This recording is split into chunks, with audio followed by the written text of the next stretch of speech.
Urea అందడం లేదు, పంటలకి గిట్టుబాటు ధర రావటం లేదు. ఈ ప్రభుత్వం ఏం చేస్తుందంటూ ఏపీలో వైసీపీ కదం తొక్కింది. రాష్ట్ర వ్యాప్తంగా ఆందోళనలు చేపట్టి ప్రభుత్వ తీరును విమర్శించింది. ఇంతకీ రాష్ట్రంలో రైతుల పరిస్థితి ఎలా ఉంది? వైసీపీకి ప్రభుత్వం ఇస్తున్నటువంటి కౌంటర్ ఏంటి?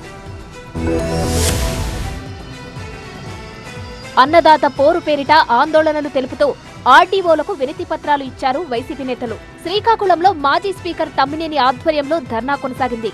పలాసలో వైసీపీ ర్యాలీ సందర్భంగా ఉద్రిక్తత చోటు చేసుకుంది. ఆర్డీఓ ఆఫీస్ కు వెళ్లేందుకు సీదిరి అప్పలరాజు ప్రయత్నించగా పోలీసులు అడ్డుకోవడంతో వాగ్వాదం చోటు చేసుకుంది.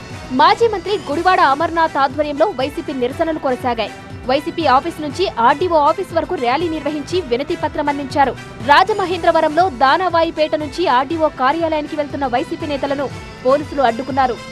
పోలీసుల తీరును నిరసిస్తూ జక్కంపూడి రాజా, చెల్లిపోయిన వేణు రోడ్డుపై కూర్చొని ధర్నా నిర్వహించారు. రైతు వాళ్ళ మనోవేదనతో వారుల తీరి ఎండలో చెప్పులేమో వరుసలో పెడతా ఉంటారు. బాధ్యత లేనటువంటి మంత్రి మాట్లాడుతున్నాడు. భోజనానికి వెళ్తే ప్లేట్ అట్టుకోవాలి. నీకు బాధ్యత లేదు. ఇవాళ యూరియా కొరత కారణం ఎవరు? మీరు కదా. బ్లాక్ మార్కెట్ లో యూరియా దొరుకుతుందంటే ఆ బ్లాక్ మార్కెట్ ని నియంత్రించలేని అసమర్థ ప్రభుత్వం కాదా ఇది అని అడుగుతున్నాను. గుంటూరులో పట్టాభిపురం నుంచి ఆర్డీఓ ఆఫీస్ వరకు మాజీ మంత్రి అంబటి రాంబాబు పాదయాత్ర చేశారు. పార్టీ పిలుపు మేరకు ఆర్డీఓకు వినతి పత్రం అందించారు. కడప జిల్లా ప్రొద్దుటూరులో మున్సిపల్ కార్యాలయం నుంచి తహసీల్దార్ కార్యాలయం వరకు ఎద్దుల బండ్లతో వైసీపీ ర్యాలీ నిర్వహించింది. ప్రభుత్వం మాత్రం వైసీపీ విమర్శలను తీవ్రంగా ఖండిస్తోంది.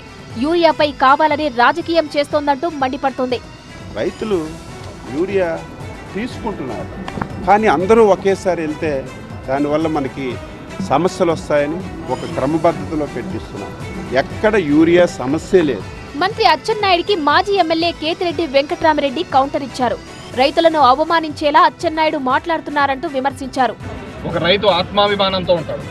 ఈరోజు ఒక వ్యవసాయ శాఖ మంత్రి ఆ విధంగా భోజనం కోసం కొట్లాడుకునే వాళ్ళకి ఇది పోల్చడం నిజంగా బాధాకరమే. మొత్తంగా రైతుల చుట్టూ ఏపీలో రాజకీయం హీటెక్కింది.